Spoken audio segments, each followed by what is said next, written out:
Hello and welcome to Miss Hannah Loves Grammar. In this video we'll be answering the question, what questions can you ask to avoid misusing apostrophes with plurals? Now that might seem like quite a mouthful, but apostrophes are rarely used to help with plurals. They're only really used with possessions and contractions. And if you want more information on that, watch the other videos in series 16 earlier than this. I'm sharing with you today a few grammatical questions that I ask to ensure that I don't make grammatical mistakes with apostrophes and plurals. But it's important to share with you there is not a clear consensus across the grammar world. I'm following quite tightly the rules of English grammar, and there is a sense in which some of you may disagree, because, believe it or not, grammar can evolve. Though I'm a tight, old-school grammarian, and so I'm sticking to the tightest, most old-fashioned grammatical rules. My first question is, are you simply showing there is a plural to a noun that was singular? If so, you don't need an apostrophe at all.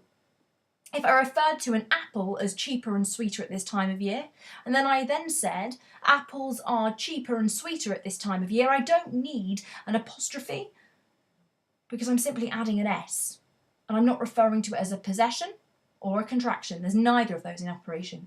When the singular noun, though, being turned into a plural, ends in an S, we add an apostrophe after it. For example, the car park was transformed into a boys' school. It's a school that belonged to the boys. It's a school that's for boys, but I'd put an apostrophe after it because I'm referring to it in the terms of it being a school for many boys. The next question I would ask myself is, am I referring to the plurals of an abbreviation or dates? And this is the one where we fall out if we're considering American grammar versus English grammar. So I'm reminding you this is the English grammar that we're following, and it demands that no apostrophe is added for these. So my abbreviation example is this. MPs are unhappy about this vote tonight. I don't need an apostrophe there. It's clear I'm referring to members of Parliament and many of them. That's what MP stands for. Now let's try dates.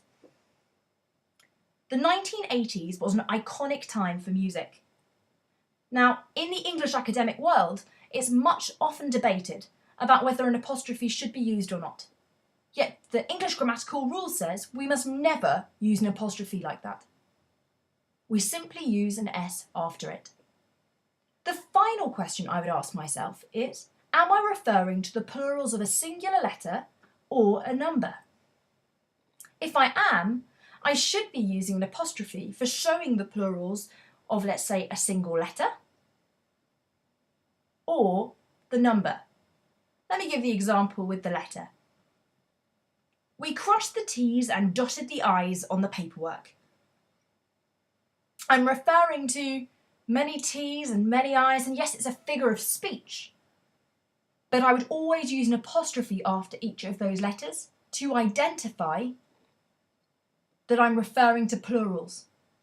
It's most important with the letter I, actually, because if we didn't have an apostrophe, it would instead read, we dotted the T's and dotted the Is on the paperwork, which is much confusing, and much more confusing than it needs to be. Let's look at numbers. Find all the threes in the grid. The apostrophe serves there to remind us there are many threes that we should be looking for in the grid, and it's actually done like this so that in a numerical world it is clear that we are attempting to focus on that number. This is a lot to soak in, and I would definitely recommend pausing at this point to process the three important questions and the detail behind each of these grammatical rules. Now it's your turn. For each of the three sentences, consider if they make grammatical sense and whether the sentence needs an apostrophe. Hit pause if you need thinking time.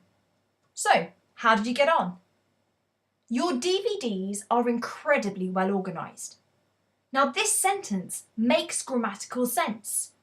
The abbreviation of DVD is a plural that needs no apostrophe. So it is correct and it does not need an apostrophe. The 1990s was the birth of the manufactured pop band. Now, unfortunately, this is incorrect because I'm referring to the decade, and according to English grammar, I should not have an apostrophe there.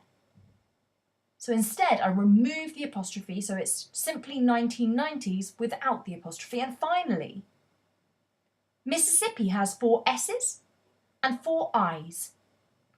As you can see, this is grammatically correct, and it's correct that it uses the apostrophe because I'm allowing the detail that I'm concentrating on the number of a single letter each time.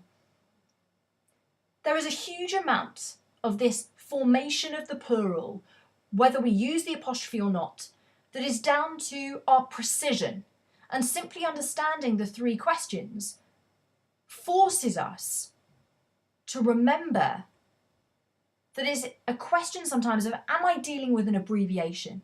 Am I dealing with a number? Am I dealing with a single letter? Or am I just simply dealing with the plural of a singular noun? Those kinds of questions help us formulate our thoughts and are much more useful when we're coming to proofread something than simply having to remember hundreds of grammatical rules around the apostrophe. Now, I hope it helps you the next time you're in a quandary about what to do with an apostrophe in its plural, but the best of luck with all you do.